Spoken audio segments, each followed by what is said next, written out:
Librairie BD Libre à Évreux, on est dans le centre-ville, une belle cathédrale, il y a pas mal de choses comme ça, sympa à Évreux à voir. On est à mi-chemin entre la mer, Deauville, et Paris, un endroit qui était assez sympa pour monter une librairie BD.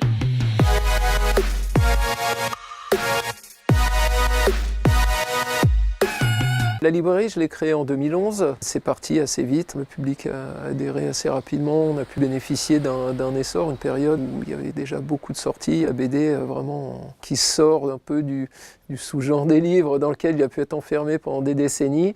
Ce lieu, je voulais en faire à la fois un lieu pour les passionnés de BD et un lieu également pour les gens qui cherchent un cadeau pour un enfant, pour un cadeau d'anniversaire, pour les petits-enfants. Ce qui est plaisant, c'est d'avoir des publics vraiment différents, des origines différentes, chacun des histoires différentes par rapport à la BD et d'échanger avec eux, d'en discuter. C'est toujours très sympa, ça. Moi, ce que j'adore, par exemple, c'est quelqu'un qui rentre en disant vous savez, les petits Mickey ou Tintin, Astérix, c'est bon, j'ai lu ça quand j'étais petit. Là, c'est le challenge que j'aime bien convertir en quelque sorte ou refaire découvrir. Souvent, c'est plus par mes connaissances que les gens ont un peu ce discours ou ceux qui rentrent en disant vous ne faites pas de livres.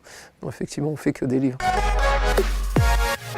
Mon coup de cœur d'Argo, c'est Tyler Cross, le 3e volume de la série. On le retrouve à Miami avec son avocat véreux qui traîne toujours dans les mauvais coups, qui a investi l'argent de Tyler Cross dans un établissement hôtelier qui est en train de se monter, mais la mafia est derrière. Tyler, c'est vraiment du polar bien noir. Il n'y a pas de bon, il n'y a pas de méchant. On a l'impression que tout le monde est méchant de toute façon dedans. Ça flingue à tout va, ça coule les cadavres dans le béton.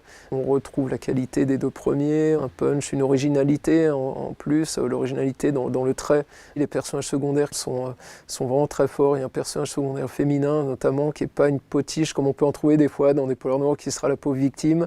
Tyler Cross, c'est le pote qu'on aime bien revoir, qu'on ne voit pas assez souvent.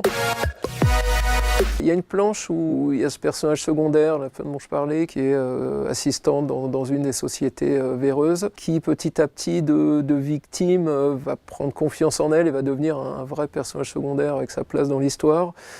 Tout se joue sur son regard et un cadrage qui se resserre au fur et à mesure sur elle.